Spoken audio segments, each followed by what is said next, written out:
Shalom, shalom, Israel. First and foremost, I want to give all honor, glory, and praises unto YAHAWAH, YAHAWASHI, Rakak, double honors to the elders and apostles, great millstone, and shalom to my YAHAWAH who are diligently waiting to be delivered from this final captivity. This is Brother Kawaka coming at you, another lesson.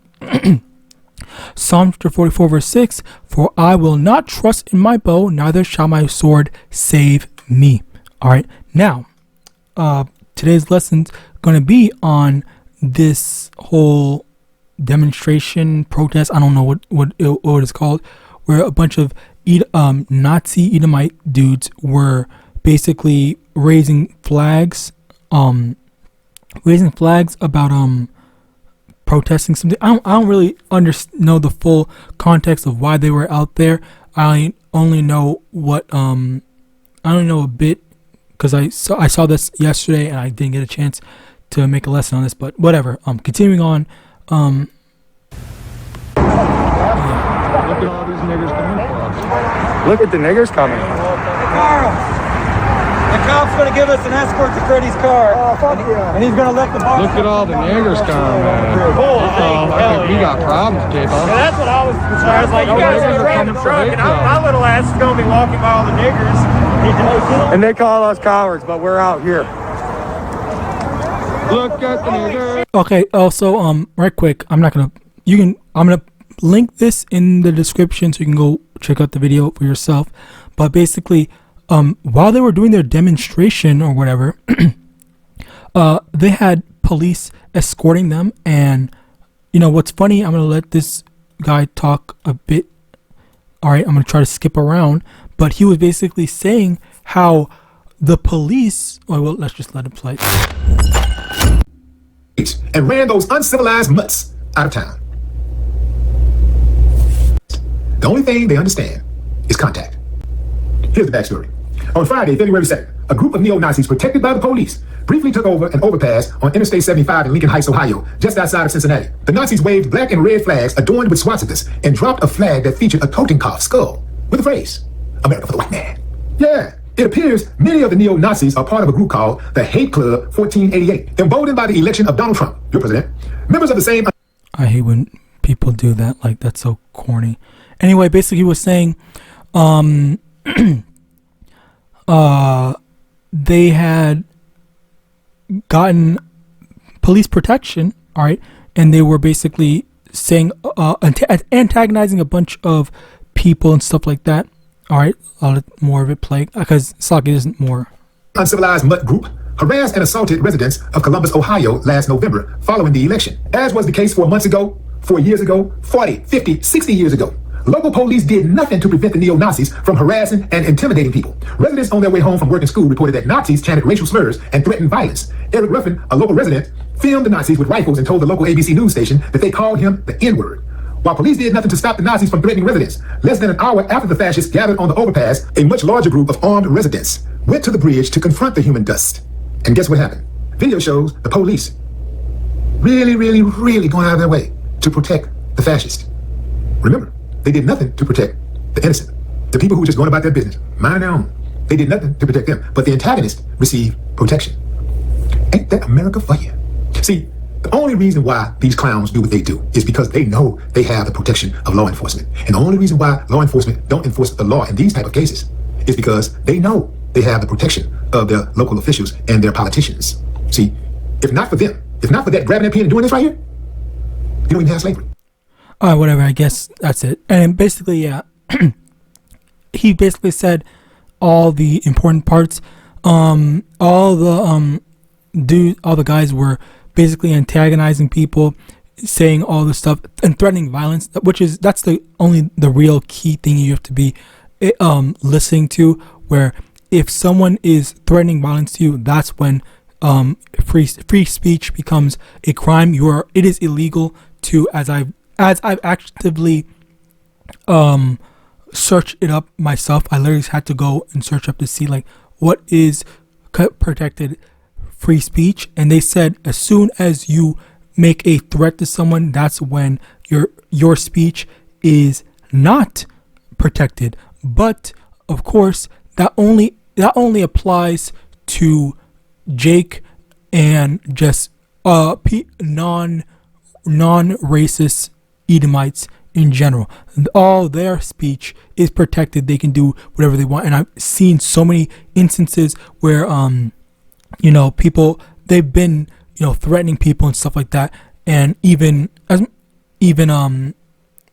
basically get into like many different like threatening matches and stuff like that where they're always, the Edomites are always protected, all right, and they're always just like dismiss, you're good, you don't need to worry about that type of stuff. And we always have to tell Jake that you are not. As a matter of fact, let me get that precept. Psalms 73.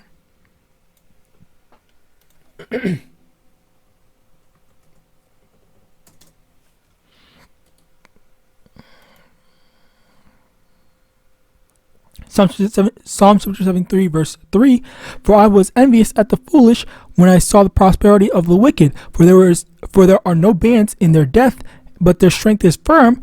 They are not in trouble as other men, neither are they plagued like other men. All right, so these devils are not in trouble. They aren't being held to the same standards. Okay, even in general, like if you watch the news and stuff like that, one of the biggest things is that if whenever an Israelite the news, if you go look in the comment sections and stuff like that, whenever you see a school shooter or something like that, and it's an Edomite, I was like, oh man, that's so unfortunate. Like he was bullied, this, that, and the third, blah blah blah, whatever. But then when you see something that Jake did, then it's of course it's a basketball people, or it's a black person. Black people always do. Like it's always this whole narrative where Jake is always demonized. All right, and anything that one Israelite does, it reflects on all Israelites. All right, whereas Edomites have made it a culture that if one Edomite does something bad, that is not reflective on all Edomites. All right, even though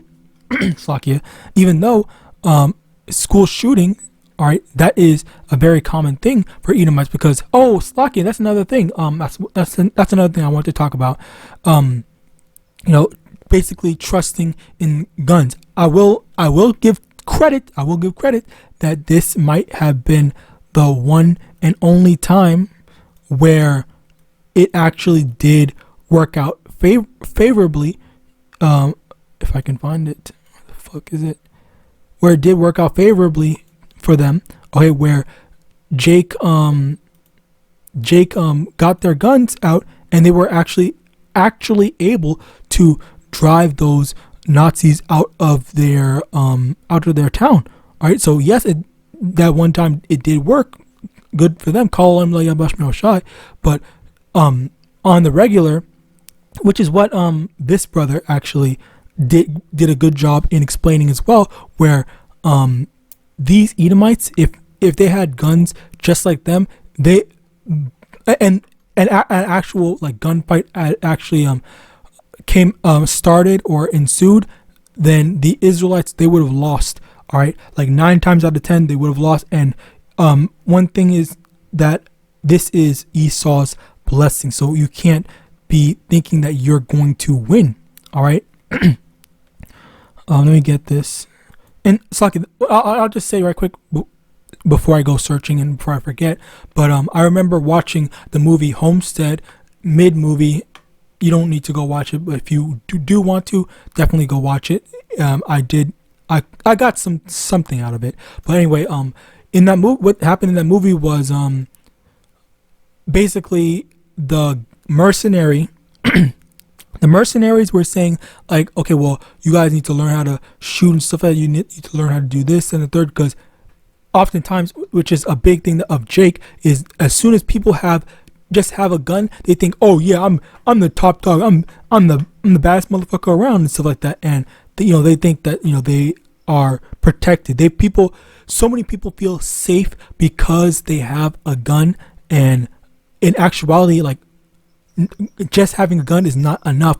You need to have training if you're an Edomite, or you need to have YAHAWASHI on your side if you are an Israelite, okay, because that's where our true power comes in. Okay, now the thing is, what happened in the movie Homestead was they had a paintball match, all right, just to test their to test their capabilities in the whole on the field. And the mercenaries, I think there was less mercenaries than there were normal people.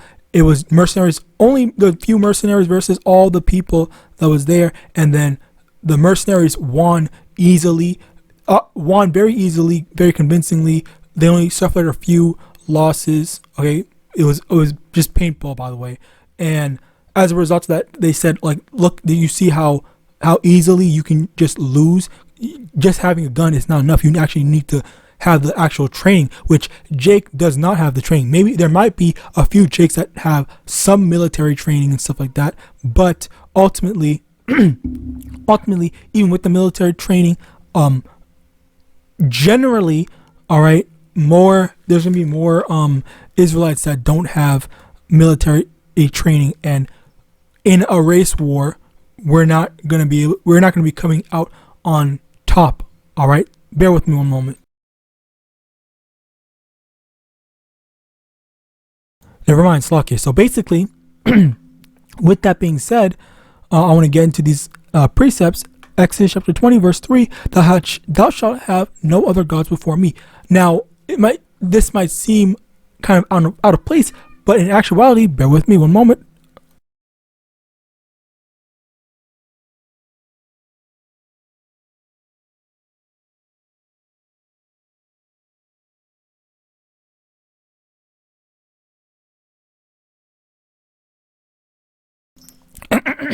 Slakia. Basically, now this might seem out of place, but no, it's not actually the case, because the thing is, oftentimes people's gods are whatever they look to for protection. All right, and guns can be a form of a god, because people like, oh, this is my one thing that is gonna protect me whenever something bad happens. I'm gonna get my Glock out, and I'm gonna use it on whoever that tries to do wrong to me. Well, what about these cops with these bulletproof vests, bulletproof armor, and all that type of stuff? Okay, where a bullet or two is not gonna be enough. All right, then especially during Jacob's trouble, when all this stuff, when all hell breaks loose and stuff pops off. Not even just Jacob's trouble. Well, yes, Jacob's trouble, where it's not just the military that's going to have all these different supplies, but it's also going to be these just random citizen Edomites that have been getting prepared and have been knowing to get ready for when all hell breaks loose. Because even Esau is preparing for Jacob's trouble, although he might not know it to be Jacob's trouble. He just knows that something's going to happen, and Edomites do prepare for that. Again, my throat's Slakia. And Edomites do know to prepare for when all hell breaks loose, and for when stuff gets crazy. All right, now, with that being said, let me get this. Judges chapter 10 verse 14, go and cry unto the gods which ye have chosen, let them deliver you in the time of your tribulation. And the thing is, when just having a regular Glock or whatever, or an assault rifle is not going to be enough, all right, when you are in that trouble, then that's when you're going to have Jake that's going to be crying on and calling onto the Lord, if they even have the time to do so. All right, because oftentimes you just you would imagine it would just be killed instantly.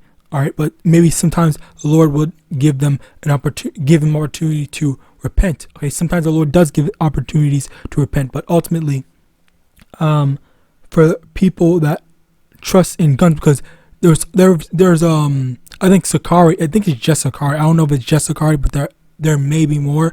But I do know that Sakari, they believe in having guns. They bring guns to camp and stuff like that. And honestly, that is I'm not saying you're allowed to have guns, sure. All right, there's no sin that says you're not allowed to have guns. All right, or there's no scripture that says you're not allowed to have guns. But the thing about having weapons is that you are taking away from you're taking away from the faith and the trust in Yahawadah, all right, and putting that trust into your gun instead. All right, so as a result of that, like, this is a very a thing that I'll say, me personally, I would not support it. All right, which I would not support, and I think that, having a gun, which again, it may not be a sin, but having a gun is just definitely a bad look in the eyes of Yahawadah, speaking as a man. All right, because you're not really trusting the Lord. All right, because it's nothing for the Lord to just make it so that, like, all that danger, all that threat, it just never comes to you, or even if it does come to you, the Lord gets you out of it. All right, because even like say for example, like when I forgot the names of who they were, but I remember when let me see, Paul thrown to lions.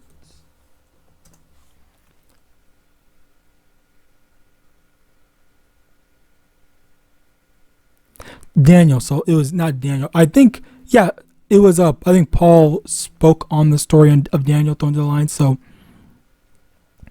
when Daniel was in the lion's den, I'm pretty sure he would have loved a sword, a gun, bow and arrow to attack the lions, but he didn't need to, because he had faith in Yahawadah. He was a trusted servant in Yahawadah, and the Lord protected him. All right, shouldn't we not be having that exact same faith to trust that the Lord's going to keep these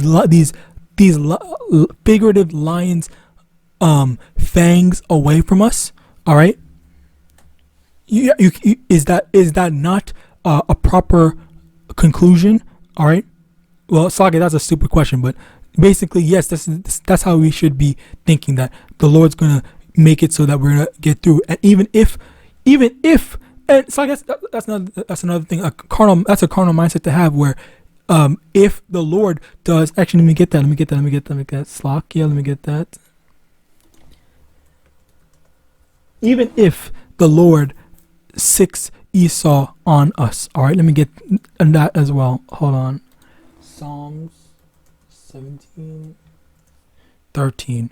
Psalm 17:13. Arise, O Lord, disappoint him, cast him down, deliver my soul from the wicked, which is thy sword. Okay, so Esau is the sword of Yahawadah, the one who casts a judgment on those deserving. All right, and we ask the Lord to spare us from his sword.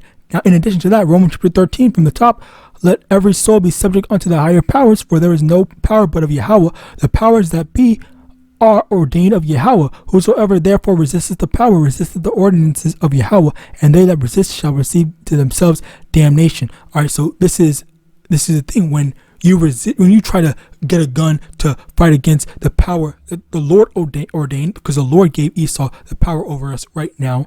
All right, keyword right now. All right, or key phrase right now. All right, and when the Lord is the one who gives Esau the power over us right now, and for us to say, okay, well, if something bad happens, well, I'm going to get my gun to fight against what the Lord ordained, and that's when you're not just going against Esau Edom, but you're also going against Yahawadah, because Yahawadah set up Esau to judge us should we be deserving of said judgment. All right, but if you're not deserving of it, if you're doing the best you can to resist, to be patient and trust the Lord, then there's nothing that you have to worry about. All right. So yeah, this is a very big thing, a very, very big problem, because lots of times Jake feels so empowered just by having a gun. All right, just by having a gun and like so much pride puffs them up to the point where there's just no. It's like they feel like they become Superman or a god just from having a gun. All right, just pointing a gun in people's face, looking like your life is in my hands, and this type of stuff. All right. Let me also get this. Psalms 20 verse 7. Some trust in chariots and some in horses, but we will remember the name of the Lord our power. All right. So yeah, all these people that are trusting in their guns, the police, the military training, whatever. All right. They let them trust in that. But who are you going to trust? Okay. What are you going to remember when you in your time of trouble? All right. When something bad happens, you have to remember calling the name of the Lord. That's how. As a matter of fact, let me see.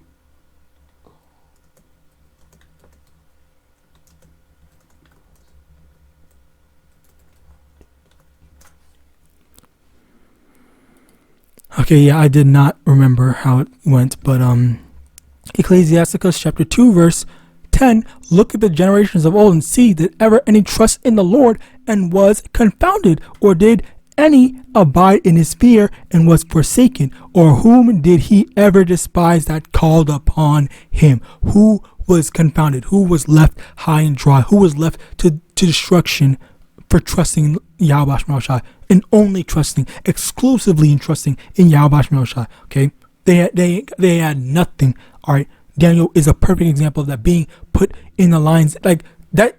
Like that's literal. That's a literal saying. Put in the lion's den. All right, he was put in the lion's den and he was protected throughout it. Okay, the lions did not go in it. But then when the other what's it called? The other soothsayers or whatever the king's other people was put in that same lion's den, they got ate up immediately. All right, the king saw that. Hey, Daniel, he's good. His God protected him. All right, so let's see these other guys. And then he saw, oh wow, dead immediately. All right, see, this is the contrast. This is the difference between us trusting in the Lord Yahawadah and these other nations. Okay, these are not even other nations, but other people trusting in guns, trusting in demons, trusting in whatever. All right. Isaiah chapter 30, verse from the top. Woe to the rebellious children, saith the Lord, that take counsel, but not of me, that cover with the covering, but not of my spirit, that they may add sin to sin. And this is a big thing with Israelites, where they constantly go to other sources for protection. They constantly go and trust and believe, oh yeah, I'm gonna get my gun, I'm gonna get the government's gonna protect us, or the police are gonna protect me. All these different sources to say, oh, I'm gonna be protected, I'm gonna be taken care of, I'm gonna be good. But then when stuff actually gets down, then you're gonna realize, oh, the police aren't gonna be there. The police are more worried about their own family. It's like the police are only worried about their own families. 911 is inoperable. All right, the government does not care. All right, they're not doing it. They're gonna they may, keyword may, send a care package, but outside of that, you're on your own. All right.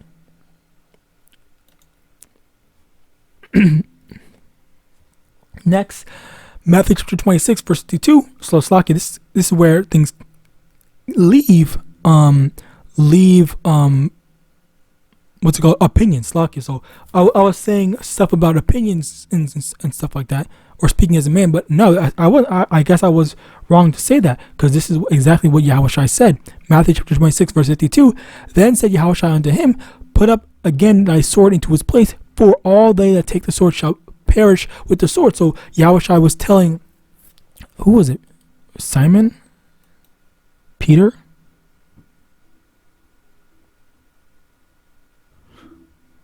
I forgot who it was. Okay, but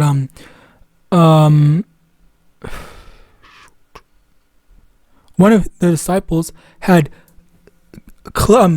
cleanly cut off the ear of one of the people that were trying to take Yahawashi, and Yahawashi told his disciple, hey, put that sword away. All right, so even Yahawashi was telling us not to be relying on these weapons, relying on swords, which the modern day sword is the gun. But you have these Israelites or Jakes that trust in the gun so much. We shouldn't be relying on these weapons. All right.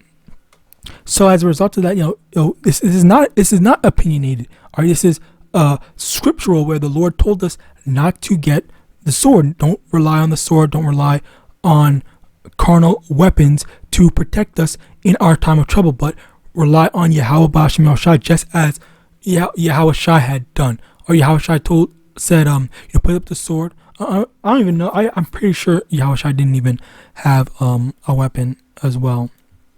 And even then, when he was in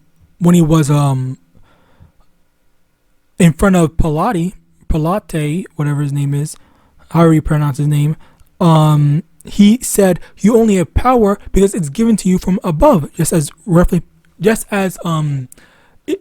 the scriptures say in Romans chapter 13. All right, the power is only given to you from above. Like, this is not my kingdom, as in it's not Yahawashai's kingdom right now, but it's going to be.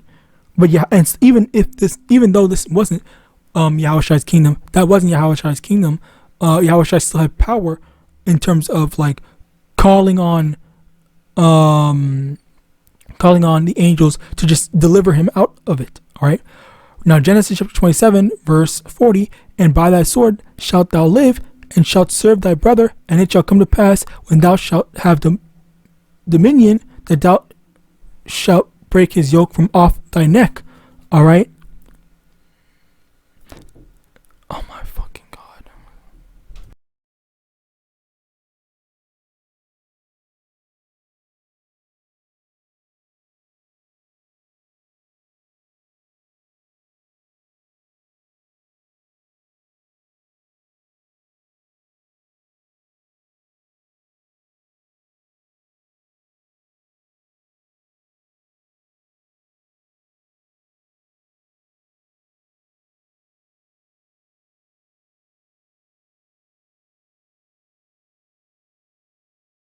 All right, Slakia, quickly. So yeah, as we see in here, it says that Esau, all right, this is the context, Esau is going to live by his sword, and as a result of him living by his sword, this is how he makes his, makes waves in his life, where he just uses violence and the sword. All right, and that's how he is doing. So obviously we're not going to, if we try to match him in his energy and his methods, then we're going to lose. All right. Now, I forgot to get this, but we'll just get this now. Proverbs chapter 30 verse 9, lest I be full and deny thee and say, who is the Lord? Or lest I be poor and steal and take the name of my power in vain. Now, this is talking about money, but the context or the understanding still can be applied to weapons, where people think, okay, yeah, I'm the top dog because I have this gun. All right. And as a result of that, it's people deny the Lord until once again they're brought down, they're humbled, and they are on the floor dying, or they have a gun in their face, or they're surrounded by whatever type of enemy. All right. So as a result of that, this is where we're at right now, where we are still disadvantaged in our position. Now finally, Matthew chapter 24 verse 7, which I should have brought out earlier, for a nation shall rise against nation and kingdom against kingdom, and there shall be famines and pestilence and earthquakes in diverse places, where the key phrases is in here, for a nation shall rise against nation, where there's going to be race wars. And we see that with the context of this video.